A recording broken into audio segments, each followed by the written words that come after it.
Assalamualaikum warahmatullahi wabarakatuh. Kami dari kelompok 6. Saya Narasikin Abdul Hadi. Saya Nita Ismaya. Kami akan mempresentasikan tentang biaya bahan baku. Sebelum masuk ke biaya bahan baku, kita harus mengerti arti dari bahan baku itu sendiri. Bahan baku adalah seluruh bahan yang diperlukan dan digunakan untuk bisa membuat atau memproduksi suatu produk. Contoh sederhana, kayu dan paku yang dibutuhkan untuk memproduksi kursi. Berdasarkan pengertian dari bahan baku ini, maka kita dapat simpulkan biaya bahan baku adalah suatu biaya yang dikeluarkan agar bisa memperoleh bahan baku yang siap untuk digunakan, yang di dalamnya mencakup biaya angkut, penyimpanan, dan juga operasional. Adapun jenis-jenis pada bahan baku, menurut Gunawan Adi Saputro dan Marwan Asri, ada dua jenis bahan baku, yaitu metode persediaan fisik dan metode mutasi. Metode persediaan fisik adalah cocok digunakan dalam penentuan biaya bahan baku dalam perusahaan yang harga pokok produksinya dikumpulkan dengan metode harga pokok proses. Yang kedua, metode mutasi persediaan adalah cocok digunakan dalam perusahaan yang harga pokok produksinya dikumpulkan dengan harga pokok pesanan. Berdasarkan penjelasan tentang biaya bahan baku di atas, maka kita bisa kesimpulkan bahwa biaya bahan baku adalah suatu biaya yang dikeluarkan agar bisa memperoleh bahan baku yang siap untuk digunakan, yang di dalam mencakup biaya angkut, penyimpanan, dan juga operasional di dalamnya. masalah-masalah khusus yang berhubungan dengan bahan baku. Dalam proses produksi terjadi 3, yaitu sisa bahan, produksi cacat, dan produk rusak. Sisa bahan atau scrap material, tidak semua bahan baku dapat menjadi bahan produk jadi. Bahan yang mengalami kerusakan di proses pengerjaannya disebut sisa bahan. Perlakuan terhadap sisa bahan tergantung dari harga jual sisa bahan itu sendiri. Dalam proses produksi terdapat sisa bahan. Masalah yang timbul adalah bagaimana memperlakukan hasil penjualan sisa bahan tersebut. Hasil penjualan sisa bahan dapat diperlukan sebagai pengurangan biaya bahan baku yang dipakai dalam pesanan yang menghasilkan sisa bahan tersebut, pengurangan terhadap biaya overhead pabrik yang sesungguhnya terjadi, penghasilan di luar usaha atau other income. Sisa bahan terjadi karena karakteristik proses pengolahan pesanan tertentu, maka hasil penjualan sisa bahan dapat diidentifikasikan dengan pesanan tersebut. Kedua, yaitu produk rusak, yaitu produk yang tidak memenuhi standar mutu yang telah ditetapkan dan secara ekonomis tidak dapat diperbaiki menjadi produk yang baik.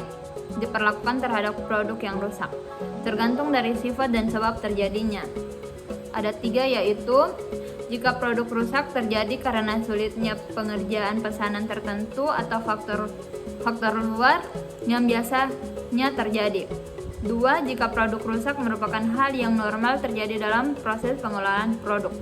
3, produk cacat adalah produk yang tidak memenuhi standar mutu yang telah ditentukan tetapi dengan pengeluaran biaya perjalanan kembali untuk memperbaikinya.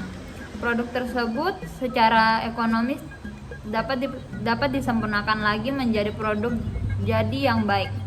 Masalah untuk pengerjaan kembali produk cacat tersebut.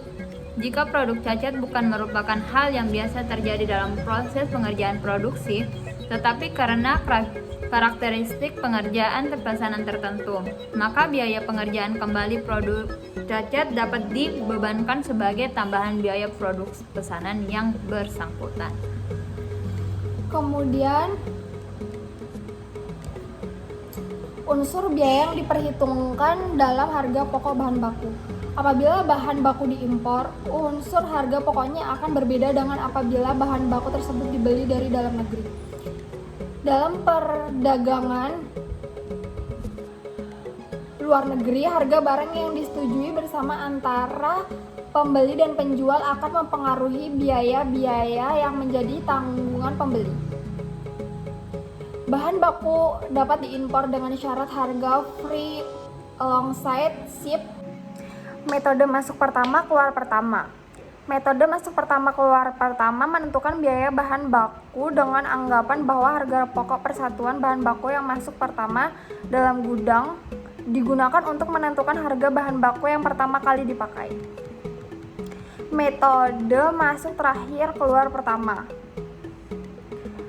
menentukan harga pokok bahan baku yang dipakai dalam produksi dengan anggapan bahwa harga pokok persatuan bahan baku yang terakhir masuk dalam persediaan gudang dipakai untuk menentukan harga pokok bahan baku yang pertama kali dipakai dalam proses produksi.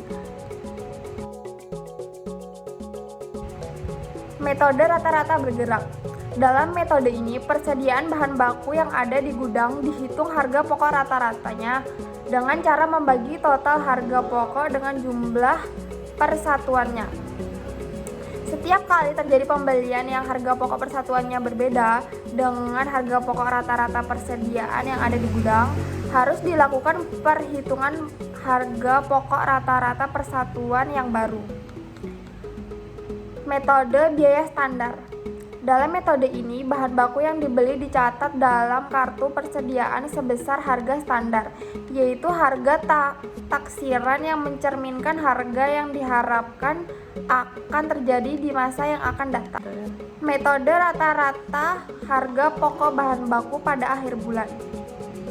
Dalam metode ini, pada setiap akhir bulan dilakukan penghitungan harga pokok rata-rata persatuan tiap jenis persediaan bahan baku yang ada di gudang.